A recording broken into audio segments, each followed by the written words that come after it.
can't keep doing this. But I love you, please. It's over. It's over. You're useless. Her words hit me like a punch to the gut.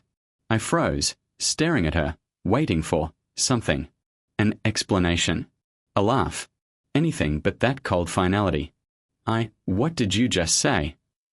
I asked, my voice shaking. Olivia leaned back, crossing her arms, her eyes sharp. I said it, and I mean it. You're useless, James. I've been living with someone who can't handle life, who can't give me what I need. I opened my mouth, then closed it. My heart thumped so loud I thought she could hear it. Olivia, we've been together for years. I work hard. I'm doing my best. Your best isn't good enough, she cut me off. I'm tired of making excuses for you. I can't spend another day with someone who drags me down. I shook my head. Drags you down? I've been paying the bills, taking care of everything. Don't say that like I've done nothing. Everything, she scoffed. You think buying a few groceries or paying rent is everything. Life is more than surviving, James. I need a man who can push me forward, not hold me back. I thought I was doing the right thing. I thought we were building something together. I shouted, my hands trembling. Building? She laughed, a cruel, sharp laugh. You call this building? Living paycheck to paycheck while I work my ass off? Don't make me laugh. You're pathetic. I could feel my chest tightening. I wanted to scream, to hit something, to make her see what she was doing to me. But the words got stuck. I swallowed, trying to keep myself together. Olivia, I love you. Isn't that worth anything? I whispered, almost pleading. Love. Love doesn't pay the bills, James. Love doesn't fix ambition. Love doesn't make me feel proud to be with you. It's not enough. I sat down on the edge of the bed, my head in my hands. Silence stretched, broken only by her sharp breaths. So, what? This is it. Yes, she said flatly. I've thought about this for months. I can't do it anymore. I need more, and you're useless. Face it. I felt my stomach drop. My mind raced. Months of compromise, of quiet patience, of working late nights and trying to support her dreams, all meaningless. I wanted to argue, to fight, but what would it change? She had already decided. I don't know what to say, I muttered. You don't need to say anything. You'll understand eventually, she said, smirking. Maybe you'll finally realize that your life is too small to matter to anyone. I couldn't breathe. My chest felt hollow. I guess I should leave, I said, voice barely audible. Yes. Go. Go figure out how useless you really are. She turned away, scrolling on her phone as if I'd ceased to exist. I stood slowly, every movement heavy. Olivia, do you even care about what we had? Her eyes flicked up briefly. Care? Maybe I did once. Not anymore. You had your chance, James. And you blew it. I stepped back, swallowing the lump in my throat. I wanted to say more, but my voice failed. I felt tears sting my eyes. For the first time, I realized I was utterly alone in this marriage. Not just alone. Invisible. I walked to the door, my hand trembling on the knob. I hope you're happy, I said softly. I already am, she said without looking up. The hallway outside felt cold. I leaned against the wall, letting the quiet settle over me. Friends, family, everyone who once cared, none would step in. I'd learned they all avoided conflict, didn't want to pick sides. And I didn't know if I could forgive myself for staying so long. I took a deep breath. Maybe leaving was the only way to save myself. My life felt broken, but maybe it wasn't over. Maybe I could find a way to prove her wrong, to prove myself right. But first, I had to walk away. And as I closed the door behind me, a part of me felt like it would never return. I stepped out into the night, the door closing behind me like a verdict. My bag was light, just the clothes on my back, but the weight of everything I'd lost pressed me down. A voice startled me. Hey, you okay? I looked up to see a man in his 30s, casual clothes, holding a cup of coffee. Yeah, I muttered, though my voice sounded hollow even to me. You don't look okay, he said, taking a step closer. Can I help? I wanted to shake my head, run, vanish into the night. I don't think so, I said. You look like you could use a friend, he said gently. Name's Mark. I hesitated. James. My throat was tight, words heavy. You just walked out, he asked. Not accusing, just curious. I nodded. I couldn't stay. Not there. Not anymore. Sometimes walking away is the bravest thing you can do, he said. Wanna sit for a minute? I sat on a nearby bench, the cold metal biting my hands. I don't know if I made the right choice, I admitted. Leaving. It feels like I'm failing. Mark nodded. It doesn't feel right now, but it doesn't mean it's wrong. Sometimes you have to let go to survive. I laughed bitterly. Survive. That's all I can do now, I guess. Survive. Surviving is the first step toward living again, he said. You've got nowhere to go. I shook my head. No. I don't have family to crash with. Friends, they just feel awkward about it. I know a place, he said quietly. Cheap room, safe. Nothing fancy, but it's a start. I looked at him, suspicious. Why are you helping me? Because someone once helped me, he said. And I remember what it felt like. Sometimes, paying it forward is all we can do. I swallowed.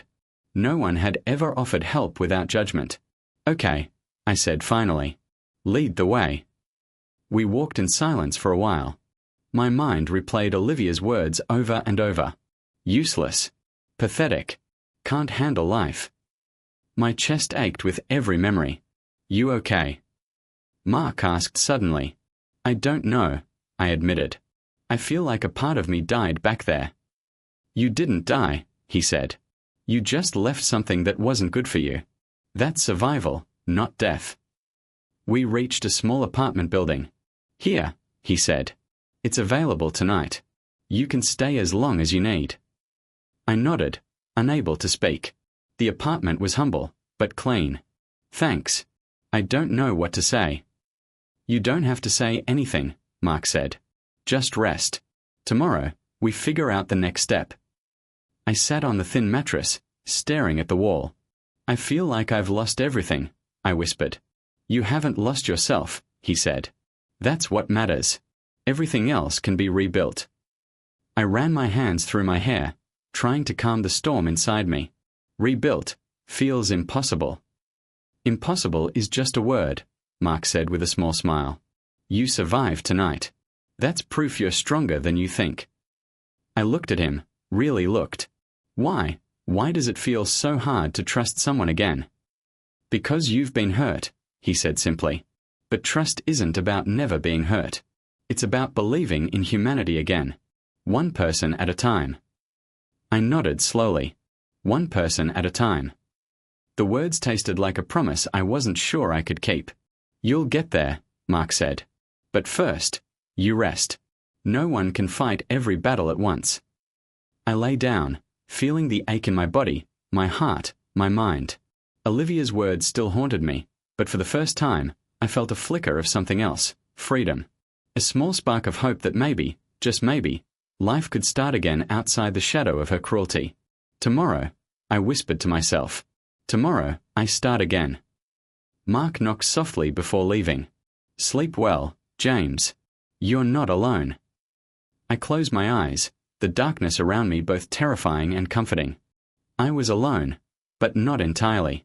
And somehow, that made all the difference. I was stacking boxes at the storage unit when my phone buzzed. I wiped sweat from my forehead and glanced at the screen. Hey, James. Lunch. The message read. I hesitated. James. My old friend. Always practical, always blunt. I hadn't talked much since. Everything. But maybe I needed it. I typed, yeah, meet at our usual spot? When I arrived, he was already there, sipping coffee. Long time, he said, raising an eyebrow. Feels longer, I muttered, sliding into the seat. How's life? He smirked. Better than gossiping about your ex-wife. I stiffened. What do you mean? Come on, he said. Everyone's talking. Olivia's climbing the ladder, flaunting it. People are whispering about how she's moved on, faster than expected. I gritted my teeth. I don't care what she's doing. James leaned back. Sure you don't. You're just pretending. You can't pretend she doesn't exist when she's everywhere. I looked down at my coffee, feeling the familiar burn of anger. I keep seeing her. In reflections, in windows. Her laugh. Even when I'm alone, I hear it. And I hate it. I hate that it still hurts. James nodded. I get it. But you've got to separate the memories from reality. That's the only way forward. I don't even know what I feel anymore, I admitted. Do I hate her? Or do I miss her? It's confusing. I wake up and it's like she's sitting in the room with me. Memories are tricky, James said. They play on your mind because you gave them power. You can choose to stop letting them rule you. I shook my head. It doesn't feel like a choice. Maybe not yet, he said. But it will. You're stronger than you think. You survived the worst night of your life. That counts for something. I laughed bitterly. Survived? Yeah. But surviving doesn't erase her from my head. I'm still haunted. You need something to reclaim your dignity, James said. You can't just sit and stew. Find something to make you feel like you again. What if she wins anyway? I muttered. What if all this effort, all this rebuilding, doesn't matter? She can't win if you refuse to play her game, James replied firmly. Her life isn't your benchmark. You've got your own path. I stared at him. His words made sense, but my heart still thumped with anger and regret. I thought I could just walk away and it would all stop. But it doesn't. Every little thing reminds me of her. Even a song on the radio makes me feel like I'm back there. That's normal, James said. But normal isn't permanent. You'll wake up one day and realize you haven't thought about her in hours. You'll get there. I sighed, swirling the coffee in my cup. I hope you're right. Nights are the worst. Dreams, nightmares, she's always in them. Telling me I failed. That I'll never be enough. James leaned forward. You will be enough. But you have to decide to believe it. Nobody else can tell you. Not Olivia. Not anyone. You have to claim it yourself. I rubbed my face, feeling exhaustion and frustration mixed together. Claim it. Easier said than done. Start small, he said. One day at a time. You're rebuilding, James. It's not about forgetting her. It's about remembering yourself. I nodded slowly, trying to absorb it. Remember myself. Yeah. I think I need that more than anything. James gave me a half smile. Exactly. You've got this. And I'll remind you when you forget. That's what friends are for. I smiled faintly, a little spark of hope flickering. Thanks. I didn't realize how much I needed someone to tell me that. I've been trapped in my own head. Been there, he said. Now, go out there, face the world, and prove to yourself that you're not what she said. You're better. You're capable. You're not useless. I finished my coffee, feeling a strange mix of determination and lingering pain. James was right. I couldn't erase Olivia from my mind, but I could start reclaiming the part of me she tried to destroy. It wouldn't be easy, but I was ready to try. And for the first time in a long while, I felt like I might survive this. Not just survive, but live. I unlocked the door to my new apartment and dropped my bag on the floor. The place was small, nothing fancy, but it was mine. I sighed, letting the silence settle around me. The phone buzzed. A notification from Emma. Dinner tonight? I found a new Italian place. I stared at it, hesitation tightening my chest. My mind immediately filled with doubts. Why is she reaching out? She doesn't know me. What if she just leaves like everyone else? I typed back, sure. Sounds good. Later, at the restaurant, she was already there, smiling softly. Hey, James, she said. I hope I'm not too early. You're fine, I muttered, sliding into the chair. My stomach nodded. It's nice to meet you in person finally. She laughed lightly, the sound warm and calming. I'm glad you agreed to come. I know you've been through a lot, and I don't want to rush anything. I shifted, unsure what to say. Yeah, life's been complicated. I can tell, she said gently. But you're here, you're moving forward, right? That counts for something. I nodded slowly. I guess. Some days it feels like one step forward, 2 steps back. That's normal, she said. It's not about perfection. It's about progress. I studied her, the calm in her eyes, the patience in her voice. Why do people like this exist? I thought. You really don't know me. You're just being nice. I know a little, she said. But sometimes a little is enough to care. And I think you deserve someone who believes in you, James. Her words struck me harder than I expected. I don't know if I can trust anyone right now. Not after everything. Emma nodded, understanding in her eyes. Trust is earned, not given. Take your time. I'm not going anywhere. For the first time in months, I felt a flicker of relief. Thanks, I said quietly. It's rare to feel that. She smiled. I get it. People hurt us, leave us, but it doesn't mean everyone will. You have to let yourself believe it, at least a little. I picked up my fork, trying to focus on the pasta. I'm trying. Some days are harder than others. Olivia, her posts, her emails, it's like she's still controlling part of my life. Emma nodded again, but didn't judge. You can't control her, James. Only yourself. And what you build moving forward. I swallowed hard, the anger bubbling up, but something in her calm tone stopped it from exploding. I want that. I want to live a life she can't touch. But it's hard to stay focused sometimes. That's why you need support, she said gently. Someone who reminds you why you're strong. Not because of her, but because of you. I leaned back, thinking about all the months of struggle, the long nights, the small victories. I finally see that. It's not about revenge, not really. It's about proving to myself that I'm capable, that I'm enough. Emma reached across the table and lightly touched my hand. Exactly. And the world will notice your strength without you having to prove it to anyone else. I felt warmth spread through me, something I hadn't felt in a long time. I didn't think I'd meet someone like you. Someone who understands without pushing me. She smiled softly. It's because I see you, James. Not just what happened to you, not just what she said. I see you. The conversation drifted to lighter things, books, movies, small jokes, but underneath it all, I felt a shift. The weight of the past was still there, but it didn't crush me anymore. On the walk home, I stared at the city lights, feeling a strange sense of hope. Maybe life can start over, I muttered to myself. Maybe it can, Emma said, walking beside me. And this time, it's on your terms. I nodded, feeling the first spark of something I hadn't felt in months, possibility. Not just survival, but living. Not just escaping her shadow, but walking into the light on my own. When I unlocked my apartment, I paused and looked at the empty room. A new beginning, I whispered. I can do this. I have to do this. And for the first time in a long time, I believed it. I was at a cafe late one evening, nursing a black coffee, when I overheard voices from the table next to mine.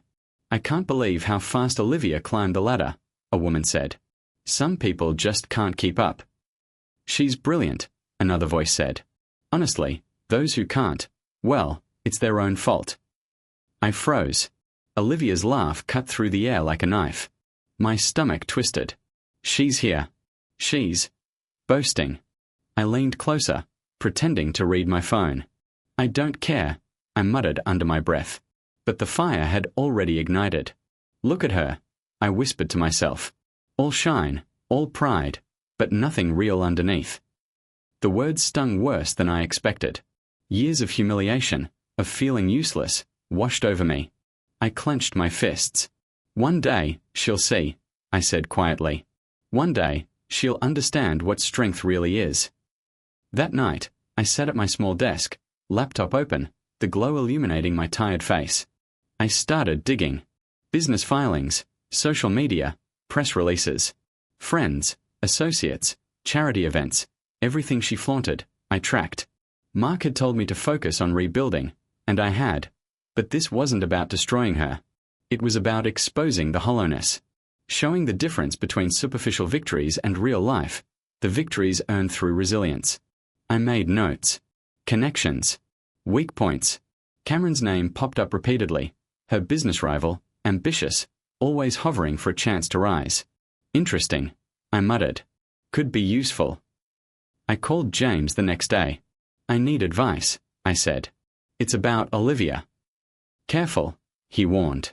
Don't let anger cloud your judgment. You want strategy, not revenge that makes you lose yourself. I know, I said. I'm thinking long term. I don't need to humiliate her publicly. I need her to realize the difference, real strength versus empty achievements. James sighed. Just keep it smart.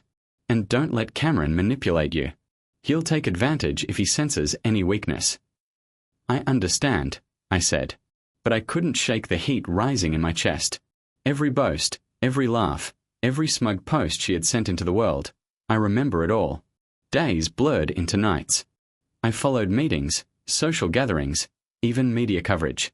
I learned her patterns, her friends, the people she trusted blindly. Cameron appeared often, shaking hands, making deals, always on the lookout for a chance to push her off balance. Perfect, I thought. Opportunities exist everywhere. One evening, I caught myself smiling. Not a real smile, not yet, but a spark of purpose. I typed into my notebook, Step 1, understand her world. Step 2, expose the cracks. Step 3, rise beyond it. Emma noticed the change. You're quieter than usual, she said one evening over dinner. Focused, almost intense. Are you okay? I hesitated. I'm working on something. Not dangerous. Not illegal. Just strategic. She studied me, her eyes calm. I trust you. Just don't let it consume you. I won't, I said, though the fire in my chest wouldn't die. It was tempered by patience now, by calculation. I couldn't let raw anger ruin me. I had to be precise.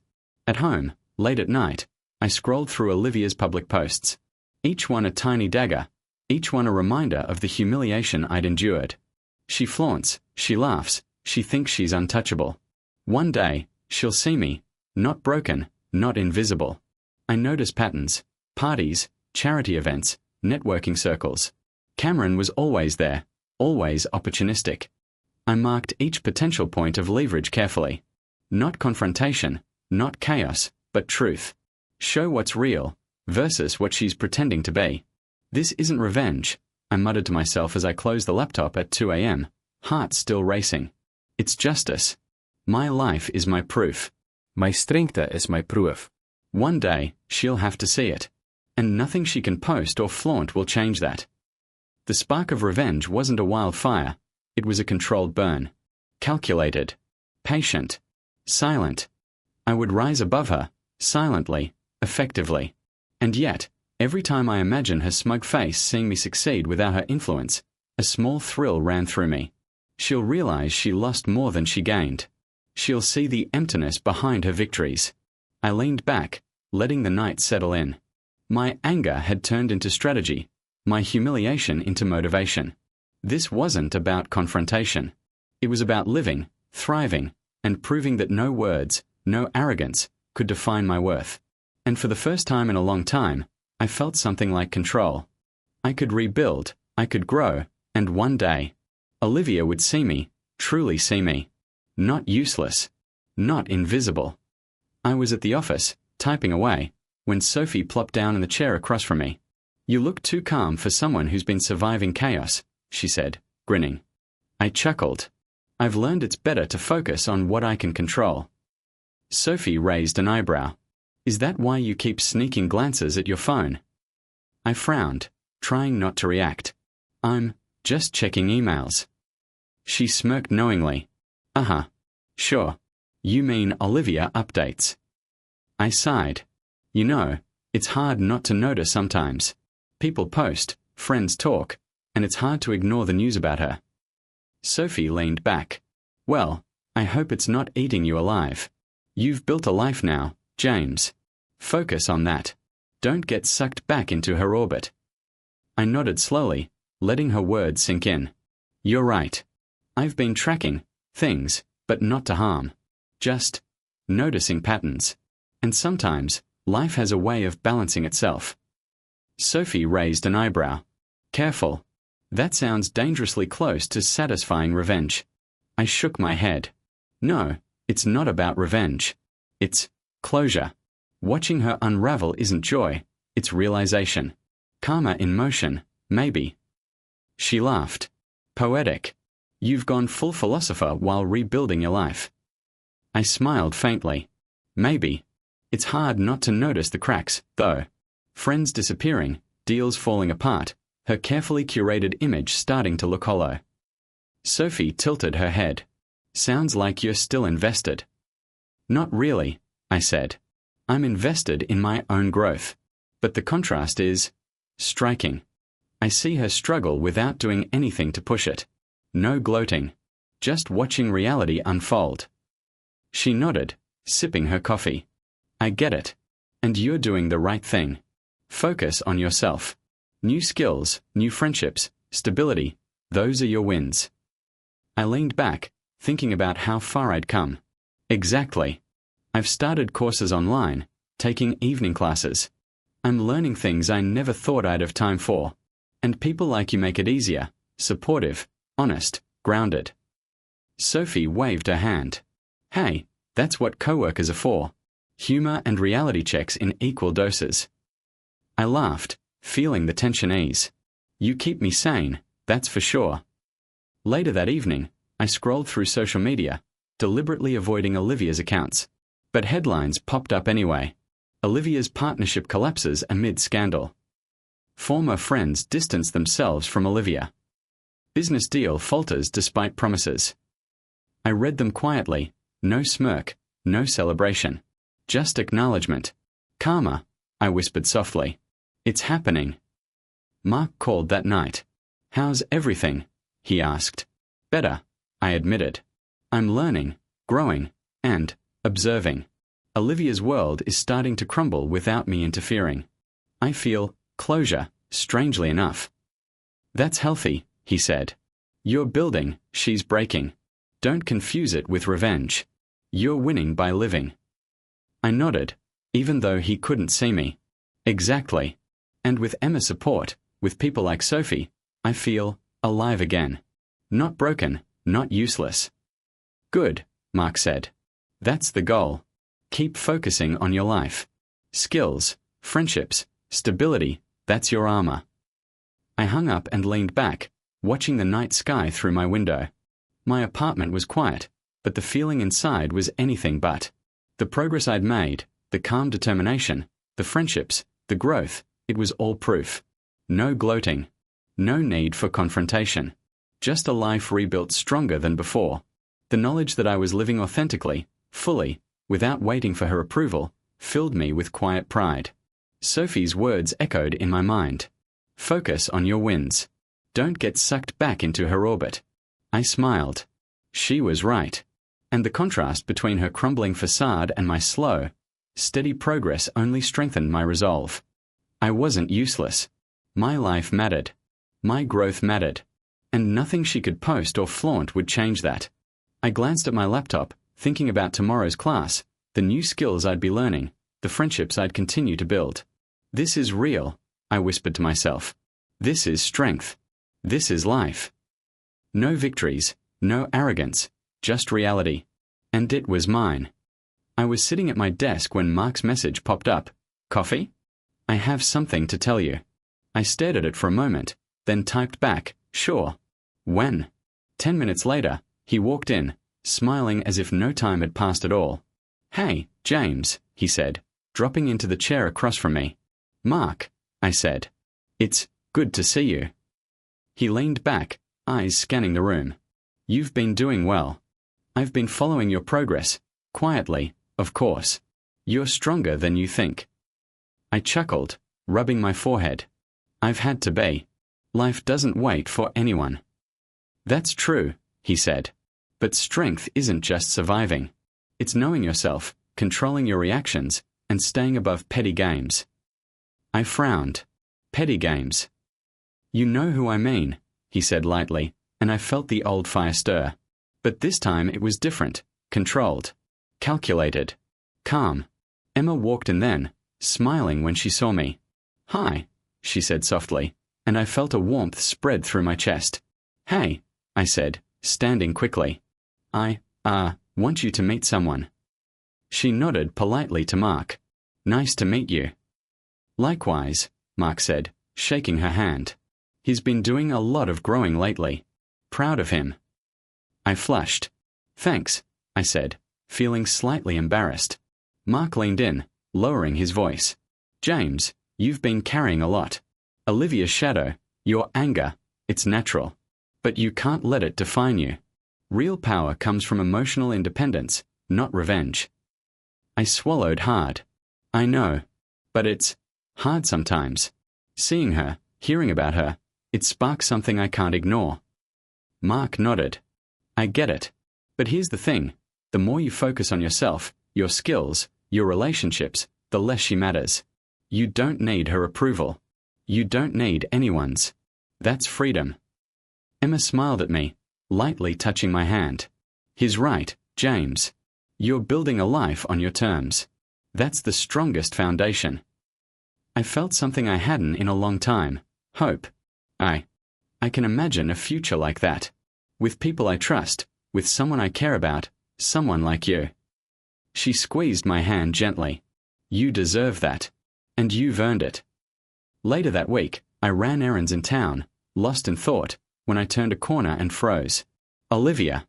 She was standing outside a boutique, flipping through her phone, looking unsettled. Her perfect posture faltered when she saw me. "James," she said, voice tight. "I didn't expect to see you here." "Olivia," I said quietly. My heartbeat quickened, but my mind stayed calm. "It's been a while." She laughed nervously, a short, forced sound. "Yeah, I guess. How are you?" I shrugged. "Better than ever. Life's good." Her eyes darted away, and I caught the flicker. Fear? Insecurity? It was faint, but unmistakable. The woman who once mocked me now seemed uncertain, exposed. "Listen, she started, then stopped, unsure. I shook my head, smiling faintly. "No need for explanations. Karma isn't just payback, Olivia. It's balance. And I'm finding mine." Her lips pressed together, and she nodded quickly. "Right, balance." She glanced down, then hurried away without another word. I watched her go, feeling no joy, no triumph, only acknowledgement. The lesson wasn't about hurting her. It was about recognizing my own growth and staying steady while the world around her shifted. Mark's words echoed in my mind. Real power comes from emotional independence. I realized that was exactly what I'd gained. The humiliation, the betrayal, the anger, they were part of my story, but they no longer controlled me. That evening, I returned home to Emma. She greeted me with a smile, and I felt the calm certainty of belonging. "You okay?" she asked. I nodded, taking her hand. "I am. More than okay. I'm ready for whatever comes next.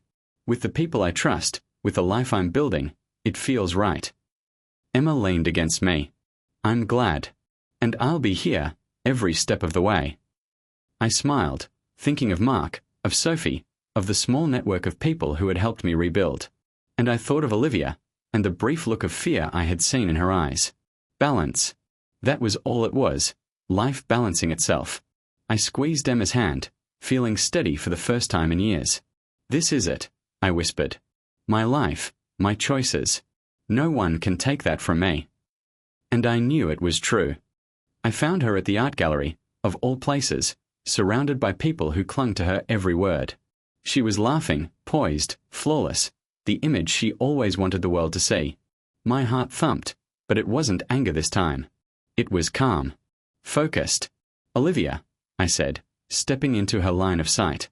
Her smile faltered for a moment, replaced by something unfamiliar, hesitation. "James," she said, voice tight. "I didn't expect to see you here." I nodded, keeping my tone steady.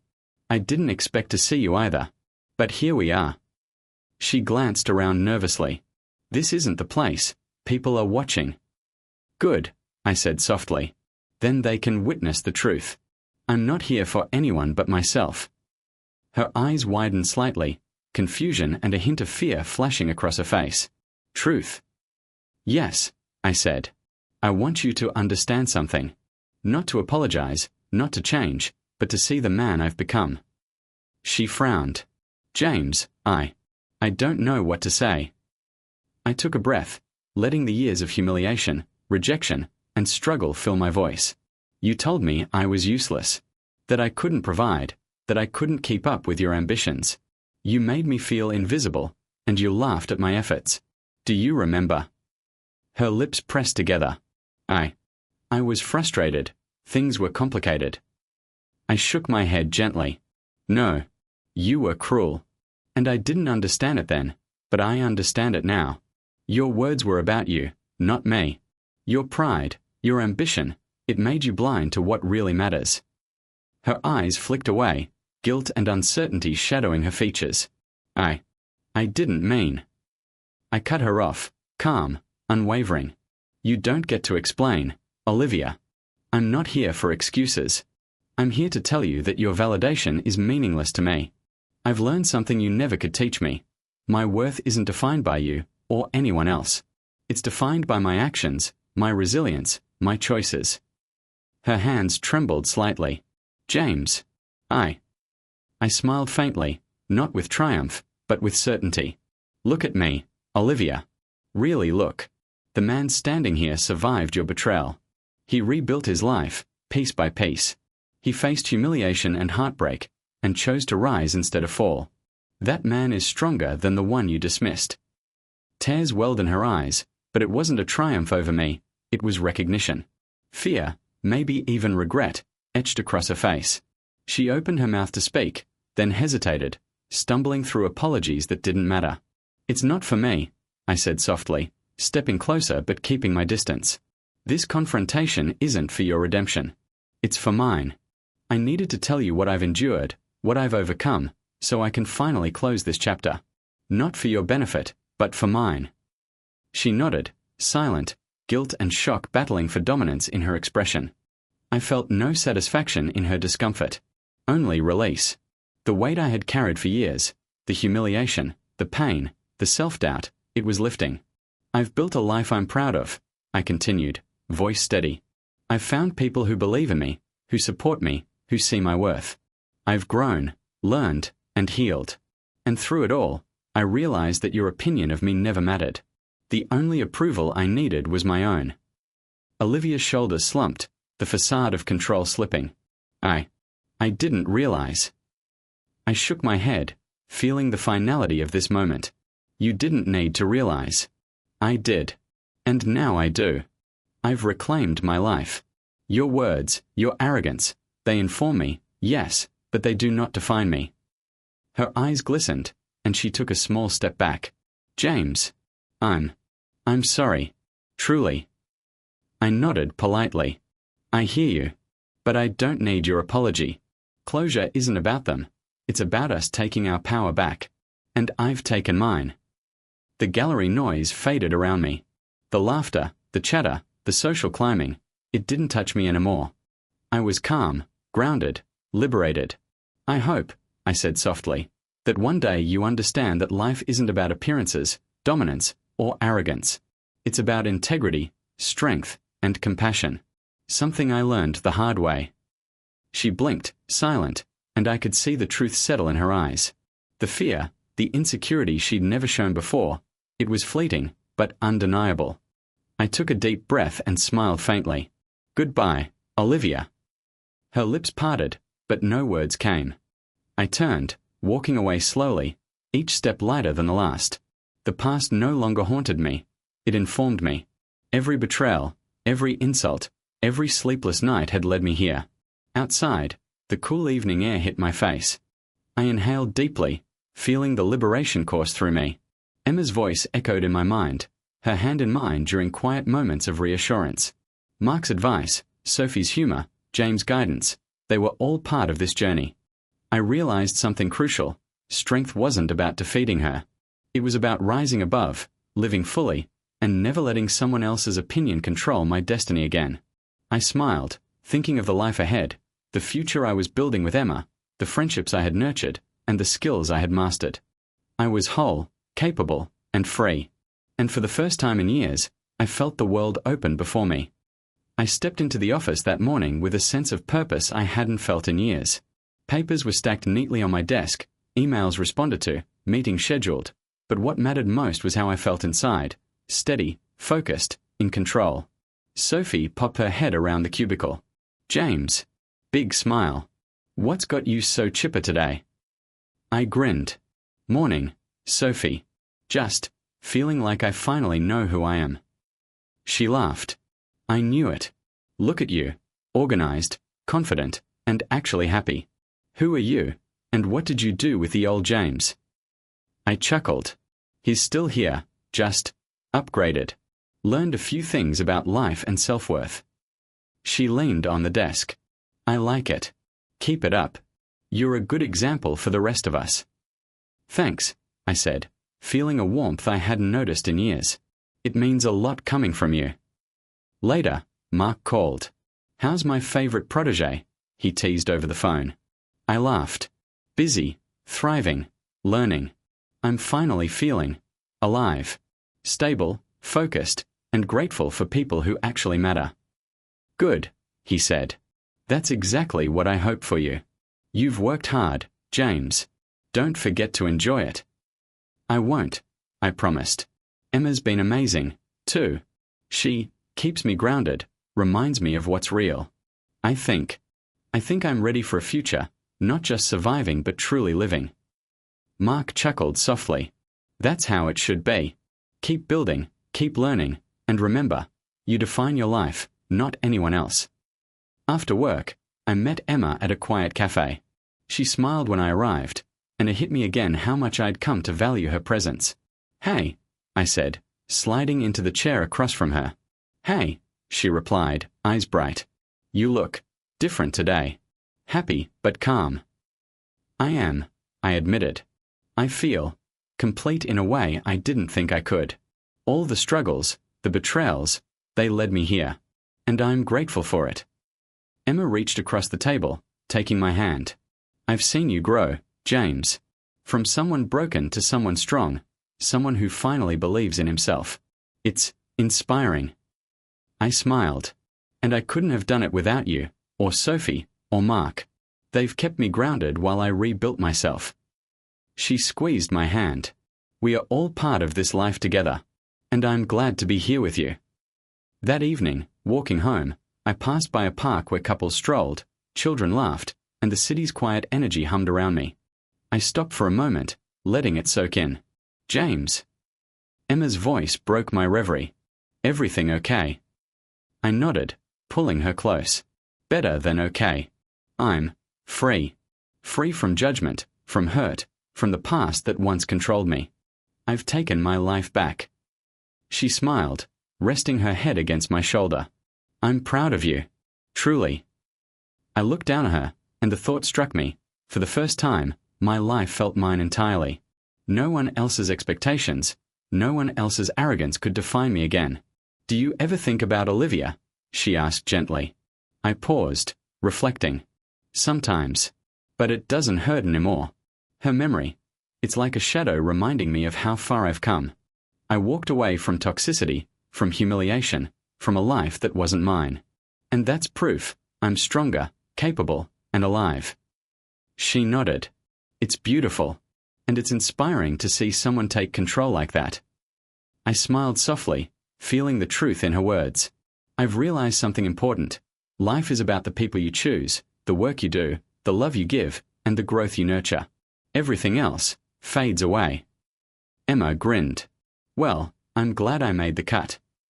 I laughed, squeezing her hand. "Absolutely. You're part of the future I'm building, one that's real, grounded, and filled with people I trust."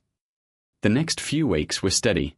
At work, I thrived, taking on new projects and responsibilities.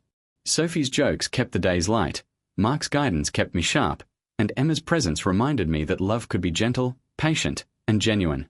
One evening, I sat on my balcony, looking at the city lights flickering in the distance. I thought about the journey, humiliation, betrayal, isolation, self-doubt, and the resilience it forced me to discover. Every sleepless night, every pang of heartbreak, had led me here, to this quiet triumph. I whispered to the night, I'm free. I'm alive. I'm enough. Emma appeared behind me, wrapping her arms around my waist. What are you thinking? Everything and nothing, I said. Just grateful.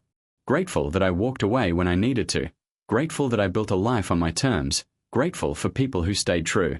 And grateful for the chance to finally love and be loved. She rested her head against my shoulder. It's a good life. And you deserve it. I kissed the top of her head, feeling the weight of years lift from my chest. We deserve it, I corrected. For the first time, I wasn't defined by betrayal, humiliation, or the past.